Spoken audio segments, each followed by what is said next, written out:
अस्सलाम वालेकुम दोस्तों, तुम देख रहे हो लुटन पंजाब टीवी ते मैं ਤੁਹਾਡਾ ਮੇਜ਼ਬਾਨ मोहम्मद अहमद। सब तो पहले जनाब मेरे चैनल करो सब्सक्राइब, बेल आइकन करो प्रेस ताकि मेरी आने वाली हर वीडियो का नोटिफिकेशन मेरे वीरों तक बासानी तक ना जनाब पहुंचे। जनाब वीरों वास्ते घने वीरां जनाब क्या सी दोस्तां ने भी यार भाई अहमद माली वास्ते कट्टा कोई चंगा या नस्लदार सान चंगा या जनाब लभ के दियो। और मैं वीरों वास्ते लैके जनाब हाजिर आया। मूँह जनाब कच्चा खीरा है और पूरा जनाब छोटे का कद मेरे वीर वेखते पे ने, कद मेरे वीर सामने लाम शाम। और जनाब लुड्डन की नस्ल का जिंदे जनाब नीली भी पाई जाती है और लुड्डन भी पाया जाता है। यह जनाब मेरे वीर वेहते पे ने। आ बरीक पूछ है जनाब सान दी और लत्त वेखो किड्डी किड्डी मोटी माशाल्लाह। कच्चा खीरा मूँह में तसलियां करावागे। और पुट्ठा मेरे वीर वेखते पे ने कट जनाब कट्टे आ पुट्ठा लग्या होंदा है। पुट्ठा कद काट जनाब छोटा जनाब मूँह कच्चा खीरा छोटे की उम्र कोई नहीं है। तो बाकी हर चीज़ मेरे वीर वेहते पे ने और कली कली आन खलोती है। यह जनाब सार होंगे ने जनाब बलीड वास्ते जो मेरा वीर कोई शौकिया तौर पर माली वे जनाब छड़ेगा और जनाब पता लगेगा कि वाकया कोई सान छड्या है। आम कट्टा नहीं छड्या जाता जनाब इं एहो जनाब नस्लदार हर चीज़ मेरे वीर वेखते पे ने। किड्डी किड्डी पशम जनाब कट्टे थे और सिंह मेरे वीर सामने छोटा सिंह जनाब शाह कालियां अखा च आ, शाह काला ही मत्थे का जनाब, शाह काला बल्कि सारा ही थोड़ी पूछ चिट्टी है बाकी सारा ही शाह काला है। मेरे वीर सामने आ पूरी वंड जनाब कट्टे दी और पशम मेरे वीर वेखते पे ने सारे कट्टे दे माशा किन्नी किन्नी पशम चढ़ी। हर चीज़ जनाब कैमरे की नज़र है। एक मेरे वीर भरा पहचान करते हैं, पहचान रखते हैं। वो बड़ा छड़ दे पैड़ा खोल दे एक बार मुंह चेक करवा देंगे। मूँह नहीं ने बखाना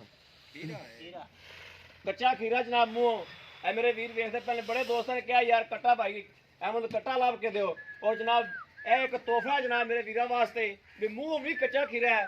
हालत जनाब कोई नहीं हालत नहीं ना कर लग्या नहीं हालत जनाब पीछे टुरदा करता है लेकिन नहीं हालत क्यों 6 महीने ठहर के जनाब बना भी लग जाएगा। मेरे वीर वेखते पे ने कट्टा जनाब बड़ा बेहतरीन माली वास्ते कोई भी जनाब हर चीज़ इनकी बड़ी खूबसूरत और सोहना कट्टा माशाल्लाह जिन्होंने सोहना कहा जाता है। और इनकी माँ की भी जनाब पूरी वंड लैके देवागे कि इनकी माँ का की टारगेट है एक करता है या फिर मुल लैके आए जनाब। एहो जिहा कट्टा जनाब माली वास्ते जनाब माल दे विच छड्डिया होवे मईयां दे विच जनाब ये आम कट्टा हर जगह तो चुरलू मुरलू फड़ के जनाब मईयां विच नहीं छड्डिया जांदा। एहो जिहा जनाब खास जनाब नस्लदार कट्टा भी होवे लै चले उत्थे पा दे पैड़ा इनू। हाँ जनाब मेरे वीर वेहने भैन टोरा फेरा जनाब और खून पित हर चीज़ या कैमरे की नज़र है जनाब। पा दे पैड़ा पा दे सुन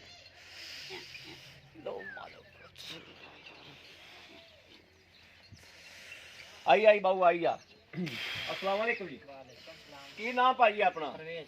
भाई परवेज। ए कट्टा अपने घर दा इहदी मां खड़ी अपने को जी इस टाइम इहदी मां जड़ी है अगर कोई वीर अपने को लैन आंदा कट्टा इहदी मां थोड़ा आप किन्ना दो चवा सकने? 11 किलो टाइम का चवा सकने।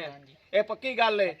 अच्छा ते ये जेड़ा कट्टा है इस टाइम मूँह पक्की गल है भी कच्चा खीरा है? कच्चा खीरा है। तसल्ली नाल जेड़ा जेड़ा वीर आवे वेख लै जा तसल्ली है अपन अपने घर दी नस्ल है जी ठीक हो गया।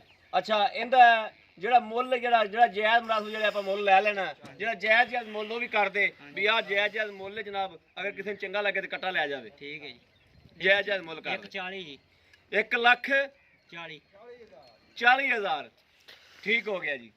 इन्हें जो कोई प्यार मोहब्बत हो जाएगी? नहीं जी फाइनल नहीं होनी।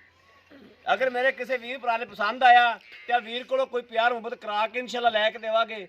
कट्टा माली वास्ते बहुत अच्छी चीज़ है। मैं जनाब कट्टा वेख्या ये आंदे असीं बेचना नहीं था इन्हां कोल वेख के जनाब वीडियो पाई जाना कि यार तुसीं आपदे घर दा कोई होर तैयार कर लिया जो मगर 2 कट्टे होर फिरदे ना तैयार कर लिया जो। बहरहाल ये कट्टा तुसीं मैं क्या मेरे बड़े दोस्तां ने मंगया तो यार कट्टा मैनूं दे लैन दिओ।